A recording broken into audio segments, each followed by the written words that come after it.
Joining me now is Thomas Apt. He is the chair of the Violent Crime Working Group and a senior fellow for the Council on Criminal Justice. Thomas, welcome. It's really great to have you with us. So the Council on Criminal Justice documented a 30% increase in murders nationwide in 2020 during the height of the coronavirus pandemic. Those numbers, though, have only increased since. So why are we seeing such a dramatic rise? Yes, unfortunately, in addition to the 30% increase in 2020, we saw a 5% increase in 2021, and we're seeing about the same level of increase into this year. There's three major reasons why we are seeing serious violence perpetrated with guns increasing. The first, of course, is the pandemic, which is placing people and institutions under great strain. The second is the social unrest following the brutal murder of George Floyd in Minneapolis. And the third and final one is guns. There was a massive surge in legally purchased guns during the pandemic. And unfortunately, a larger share than normal has found their way into the wrong hands. Yes, and one of those guns found their way, according to police, to a man right here in New York City that committed this subway shooting we were just talking about. So let me talk a little bit about the issue of gun violence, because, of course, it has spiked, as you said, in major cities across the country. Is it apparent now that gun violence needs to be addressed at the federal level? Gun violence needs to be addressed at the local, state, and federal level. And I think many in the field, including myself, have been urging all levels of government to be taking action. But certainly at the federal level, there does need to be more done.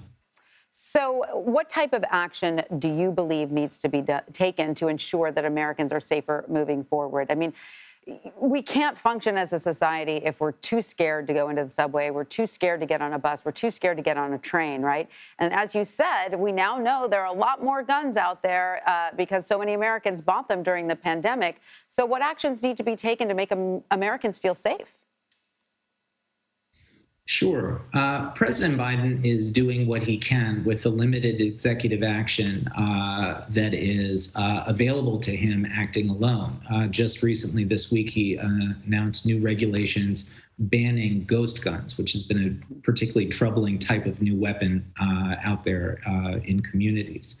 But more broadly, really, Congress is the institution that needs to act, both in terms of budgets and in terms of new laws. In terms of budgets, we need more money for police and we need more money for community groups, especially those that are focused specifically on engaging those at the highest risk for violence. It's very important that we have a balanced approach here, not all carrots and not all sticks. And then in terms of legislation, we simply somehow must find the political will to enact some very reasonable, common sense restrictions on gun ownership and possession so that we don't let these guns fall into the wrong hands as they did in New York. I think there were some real nuggets there that were important. I just want, before I let you go, really quickly to get back to what you said earlier about the pandemic and how that seems to have made many Americans, or a wide swath of Americans, feel a bit more violent. Do we know what is behind that? Well, there's something called strain theory in criminology, which is broadly that when people are placed under pressure and strain, they make poor decisions, and we're seeing poor decisions in terms of increased overdoses, more road rage, and yes, more gun violence. But I also want to point out that the working group that I chair has highlighted 10 very specific actions that cities can do on their own to reduce this flow of violence. Can you give us a few nuggets of those really quickly before we let you go?